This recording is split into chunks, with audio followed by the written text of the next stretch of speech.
বয়স বাড়ার সাথে সাথে প্রিয় বন্ধুগুলোও হারিয়ে গেছে। একটা সময় আছিল আমরা স্কুল লাইফও আসলাম, কলেজ লাইফ আসলাম, ভার্সিটি লাইফ আসলাম, অনেক আড্ডা দিতাম, অনেক ঘুরতাম। এখন এই দিনগুলা মিস করি।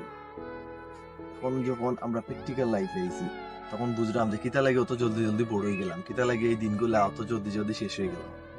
আগের দিনগুলাই ভালো আছিল। সারাদিন কলেজও আড্ডা দিলাম, কলেজ শেষ করি বাড়িতে এলাম, বিকালকে আবার আড্ডা, আবার সন্ধ্যার সময় আইয়া আবার হয়তো পড়ালেখা, এরপরের দিনটি আবার স্কুল কলেজও গিয়ে আবার আড্ডা। এই দিনগুলো এখন মিস করি, খুব বেশি মিস করি। এবং তার সাথে মিস করি প্রিয় বন্ধুগুলারে, যে বন্ধুগুলার সাথে এখন হয়তো দেখা হয় না আগর মতো। হয়তো অনেকে জীবনের তাগিদে, কেউ আছে প্রবাসে, কেউ তার জব লইয়া ব্যস্ত, কেউ আছে বিয়া শাদী করিয়া তার বউ বাচ্চা লইয়া ব্যস্ত। তো মিস করি এই বন্ধুগুলারে। আর আপনারা যারা এখন স্কুল লাইফ কলেজ লাইফ আছেন, আপনারা হয়তো ভাবরা যে এই দিনগুলা কবে শেষ করি, বাইরে যাইতাম, প্রবাসে যাইতাম।